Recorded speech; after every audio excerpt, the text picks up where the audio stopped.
एक बार एक लड़का पढ़ाई करने के लिए गांव से शहर गया। काफी समय पढ़ाई में बीत जाने के बाद भी उसकी कोई सरकारी नौकरी नहीं लगी। गरीब परिवार से होने के कारण अब पैसों की बहुत तंगी भी थी। उसने सोचा सरकारी नहीं मिल रही तो नहीं सही, प्राइवेट भी ट्राई कर लेते हैं।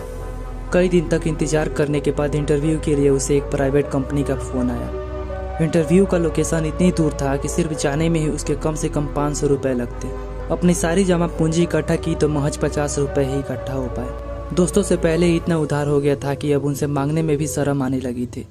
फिर भगवान का नाम लेकर चल दिया कि वही कोई ना कोई रास्ता दिखाएंगे। लेकिन पैसे कम होने के कारण कोई भी बस वाला उसे अपनी बस में नहीं बैठने देता था। लड़का निराश होकर बस अड्डे से बाहर आ गया। तभी सामने उसे एक मंदिर दिखाई पड़ती है। गुस्से में वह भगवान से शिकायत करने चला गया। मंदिर जाकर उसने भगवान को खूब सुनाया कि आखिर आप चाहते क्या हो। मंदिर में अपनी सारी भड़ास निकालकर नीचे सीढ़ी से उतर ही रहा था कि देखा एक भिखारी बाबा कटोरे में कुछ पैसे रखे थे। एक बार फिर उसने आसमान में देखकर बुदबुदाया कि मुझसे ठीक तो भिखारी है, उसके पास कुछ पैसे तो हैं। भिखारी ने लड़के से पूछा, क्या बात है, कुछ परेशान दिख रहे हो, क्या मैं तुम्हारी कुछ मदद कर सकता हूँ? लड़के ने कहा, आप मेरी क्या मदद कर पाओगे, आप तो खुद ही मांग रहे हो, और अपनी सारी कहानी बता दी।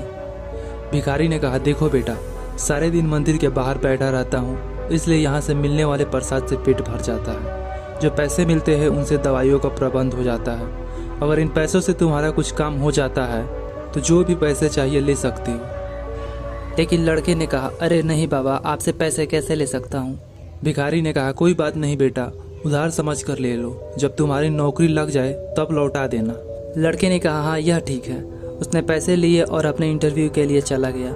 इंटरव्यू ठीक हुआ और उसका सिलेक्शन भी हो गया। घर वापस लौटते समय लड़के ने सोचा, अब सिलेक्शन तो हो ही गया है, पैसे वापस तो बाद में भी देना है, लेकिन जिसकी वजह से यह नौकरी मिली है अभी तो जाकर उनका धन्यवाद कर दूं। लड़का मंदिर के पास गया, देखा कि वहाँ भीड़ इकट्ठा हुई है और बाबा की मृत्यु हो चुकी है। लड़के को बहुत दुख हो रहा था। भीड़ में कुछ लोग बोल रहे थे, आज इन्होंने समय से दवा नहीं खाई इसलिए चले गए, शायद पैसे नहीं रहे होंगे। कुछ बोल रहे थे गरीबी में जी रहे थे, बढ़िया हुआ जो भगवान ने इन्हें उठा लिया। लड़का बेबस खड़ा सोच रहा था, हे ऊपर वाले, तूने किसी की जिंदगी संवारने के चक्कर में किसी और की जिंदगी दांव पर लगा दी।